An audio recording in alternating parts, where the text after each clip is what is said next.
If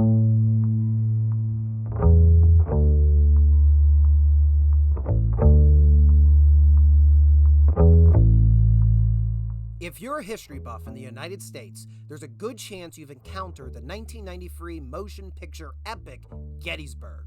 For a humble runtime of 254 minutes, That's not counting the director's cut. Ronald F. Maxwell brought to life Michael Shara's novel The Killer Angels, giving color and motion to several key players of the American Civil War's most famed battle. While not a financial success in the theaters, its battle sequences and star-studded cast ensured it would be a favorite at the home video market. Some would wear their copies thin, drive their parents mad until they bought a new copy, to which that copy would be shredded quicker than the first. Or maybe that was just me. Sorry, Dad. But you get the idea about how close I hold this movie, stunningly fake beards notwithstanding. So you'll soon understand why one of my favorite places to dine in Gettysburg is the Farnsworth House. Dating back to 1810, the house was occupied by the family of Harvey David Sweeney during the battle. The house was made a landmark on account of its south side becoming pitted with musket balls. Over a century later, the property has come to incorporate a dining room, overnight stays, a bookstore, and a tavern. It's in the latter part of this facility where this installment of Artifact Highlight is focusing. It is in what's known as Sweeney's Tavern that a large display of props and memorabilia from the movie are featured.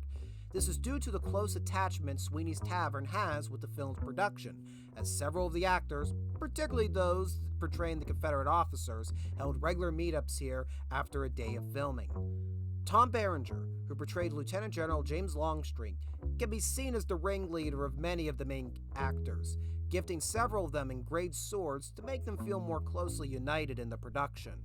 One of the shirts he used in the film is now on display in the Farnsworth House collection. The tan hat is a credit to Martin Sheen, who portrayed General Robert E. Lee in the movie. Sheen was not the initial choice for the role, as an assortment of actors were approached in the years the screenplay was being shopped around. The white gloves were part of the uniform adorned by Richard Jordan, who portrayed Brigadier General Louis Armistead. At the time of filming, Jordan was of ill health, being diagnosed with a brain tumor. Gettysburg would be his final performance, with the movie released in little over a month following Jordan's passing. The movie would be dedicated in his honor. Of all the people the movie cemented into the public mind when they hear about Gettysburg is Joshua Lawrence Chamberlain, Colonel of the 20th Maine. Chamberlain and his regiment's stance on the extreme left flank of the Union battle line is, in my opinion, the best battle sequence depicted. The uniform Jeff Daniels wore in portraying Chamberlain is now part of this display. The only fictional character of prominence in Shara's book, yet one the more memorable, was Sergeant Buster Kilrain. When it came to adapting the book to film, Kevin Conway was cast to portray the seasoned Irish soldier. A cartridge box that held the blanks for Conway's rifled musket is tucked into the collection case.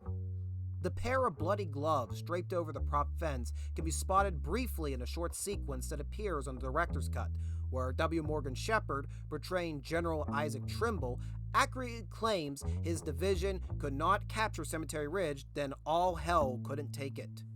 But perhaps the most eye-catching piece of the collection is in fact one of the most inaccurate. James Lancaster portrays Arthur Fremantle, an English observer following the Army of Northern Virginia during the campaign.